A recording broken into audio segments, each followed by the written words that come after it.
देखिए class 10th का आपका मैथ है, एक्सरसाइज है आपका 9.1 हाइट एंड डिस्टेंस जो आपका चैप्टर चल रहा है। अब आज हम बोले थे आप एक्सरसाइज लगाना है आपको, तो ये हाइट एंड डिस्टेंस का एक्सरसाइज का क्वेश्चन नंबर 1 है। कह रहा है ये circus artist is climbing a 20 metre long rope. तो देखो जो यहाँ पे ऐसे है कि ये आर्टिस्ट है, ये 20 मीटर लॉन्ग रोप है, ये 20 मीटर लॉन्ग रोप है, इसी पे आर्टिस्ट जो है चल रहा है ऐसे ना, which is tightly stretched at a tight from the top of a vertical pole। तो ये पोल है, ये भी क्या है, वर्टिकल पोल है, ये भी क्या है, वर्टिकल पोल है, और बीसी जो है रोप है। ठीक, यहाँ पे पढ़ो, यहाँ पे ये circus artist is climbing a 20 metre long rope which is tightly stretched and tight from the top. तो 20 मीटर लॉन्ग रोप है और ये पोल है, ये भी इसी के टॉप पे बांधी हुई है। Find the height of the pole if the angle made by the rope with the ground level is 30 degree. तो जो ये रोप है ग्राउंड से 30 डिग्री का एंगल बना रही है। ठीक है, तो अपने को हाइट ऑफ द पोल निकालना है, तो हाइट ऑफ द पोल हमने कहा कि h मीटर है ये। तो फिर यहाँ पे देखो, let A B equal to pole, और पोल की हाइट है h मीटर, ये ठीक है।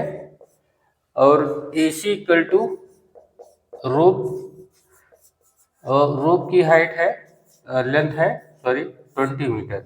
ठीक है, तो देखो आपको परपेंडिकुलर दिख रहा होगा, 90 डिग्री के सामने वाला हाइपोटेन्यूज होता है। तो अपने को चाहिए क्या, अपने को हाइट निकालना है, तो ट्रायंगल एबीसी लो आप, ट्रायंगल एबीसी। अब आपके सिलेबस में तो वही है जिसमें 90 डिग्री वाला आए, तो साइन में यूज करना पड़ेगा क्योंकि हाइपोटेन्यूज की वैल्यू पता है। तो हाइपोटेन्यूज साइन और कास में आता है, कास में बेस अपान हाइपोटेन्यूज होता है, बेस की वैल्यू पता ही नहीं है तो कास लगाएंगे नहीं।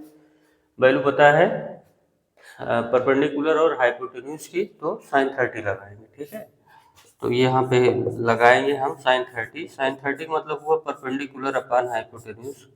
परपेंडिकुलर की वैल्यू है कैपिटल एच, एंगल के सामने वाला ही परपेंडिकुलर होता है और इसके सामने वाला हाइपोटेन्यूज होता है।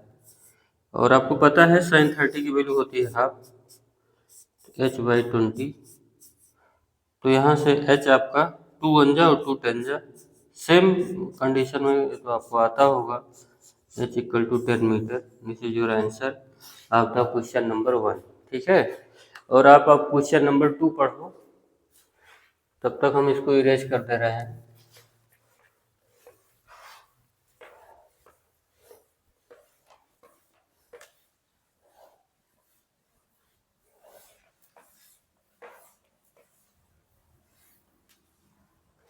देखिए क्या है, a tree breaks due to storm and broken part bends so that top of the tree touches ground. मतलब क्या है कि ऐसे देखो, ये आपका ए बी जो है ट्री है, ये भी क्या है, ये ट्री है। ठीक है,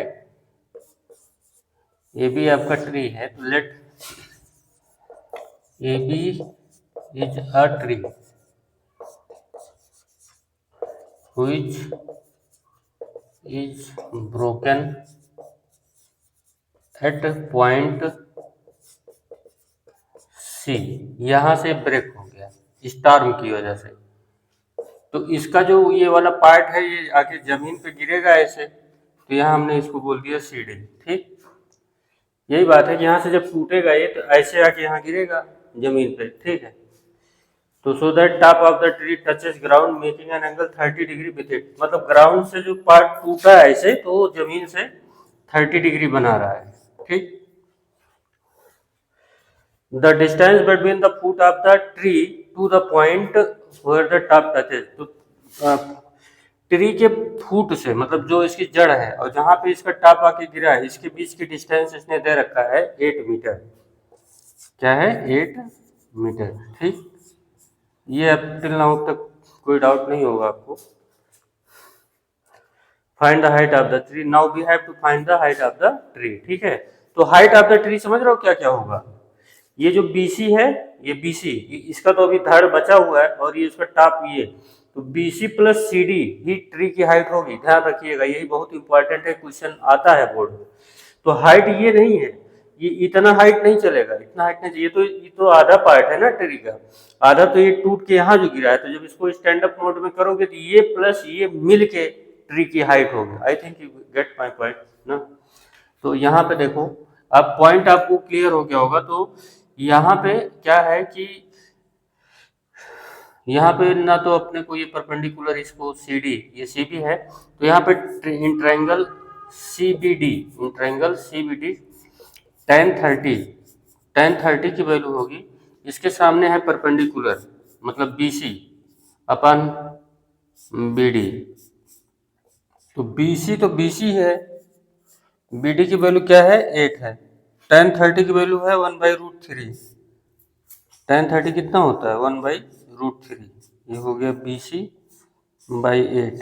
ठीक, तो आप क्रॉस कर दो तो √3 BC इक्वल टू हो गया 8।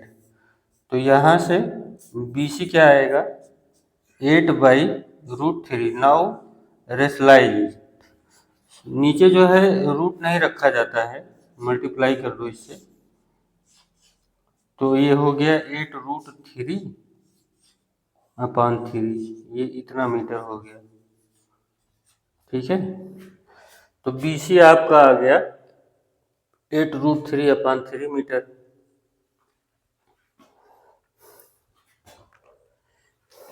इसकी वैल्यू आई है 8√3/3। ठीक है, अब इसी ट्रायंगल BCD में साइन 30 लगाओ आप, साइन 30। तो साइन 30 का मतलब हुआ इसके सामने वाला ये परपेंडिकुलर है 8√3/3, ये आपको परपेंडिकुलर है। इसके मतलब समझ रहे हैं ना, 30 डिग्री सामने वाले परपेंडिकुलर होता है। और ये CD जो है हाइपोटेन्यूस हो जाएगा, यहाँ पे कर दिया CD, और ये इसकी वैल्यू हाफ होती है 8√3/3, और ये हो गया CD। अब क्रॉस करेंगे तो सीधा सीधा CD इक्वल टू हो जाएगा 16√3/3। तो हाइट